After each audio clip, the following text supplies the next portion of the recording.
Hati-hati dengan intimidasi rohani. Kita sendiri jangan melakukannya, dan pada saat orang melakukannya kepada kita, kita bisa melindungi diri kita dari hal itu. Nah, intimidasi rohani adalah menggunakan hal rohani untuk menimbulkan satu intimidasi kepada orang lain. Misalnya kalian anak muda, ada seorang lawan jenis mendatangi kalian, dan kemudian mengatakan, Tuhan bicara sama saya, kamu adalah jodoh saya. Nah, apa yang harus kalian lakukan? Itu bisa menjadi intimidasi rohani. Kalian bisa bilang, Tuhan nggak ngomong sama saya. Suruh aja Tuhan ngomong sama saya dulu. Nah, itu salah satu hal untuk melindungi diri dari sebuah intimidasi dan bahkan manipulasi rohani.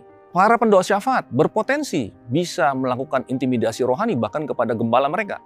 Ya, pada saat mereka berpikir bahwa Tuhan hanya bicara kepada mereka, tidak kepada gembala, ya mereka masuk ke dalam intimidasi rohani. Ya, mereka akan kecewa pada saat mungkin gembalanya tidak mendengarkan. Sebaliknya, ya saya masuk kategori ini, yaitu para pendeta. Kita juga tidak boleh melakukan intimidasi rohani. Ya, misalnya terhadap anak-anak muda, kita berpikir, oh saya lebih senior, kalian semua ada di bawah saya. Jadi satu-satunya yang mungkin terjadi adalah kalian harus belajar dari saya. Nah, sebenarnya kita juga bisa belajar dari kaum muda kita.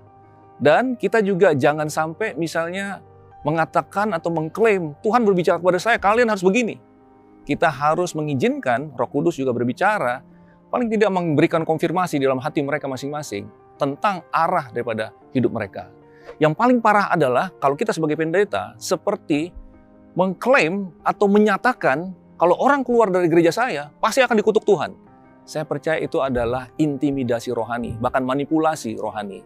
Kita juga tidak bisa memframe bahwa pengajaran dari gereja saya saja yang paling benar, yang lain semuanya kelas 2. Itu akan menimbulkan sesuatu message yang salah, sehingga menimbulkan anak muda kita atau jemaat kita ujung-ujungnya berusaha menarik-narik orang dari gereja lain kepada gereja kita karena berpikir bahwa kita adalah satu-satunya yang benar. Nah, ini bisa berpotensi menjadi intimidasi rohani. Yang lebih jauh lagi adalah para pelayan profetik.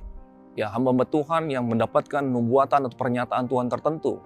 Mereka kadang-kadang mengucapkan nubuatan dan kemudian nubuatannya tidak terjadi, mereka tidak pernah minta maaf.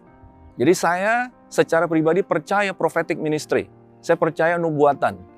Kadang-kadang ada nubuatan-nubuatan yang sungguh-sungguh membangun seperti diceritakan di 1 Korintus. Salah satu karunia rohani kan.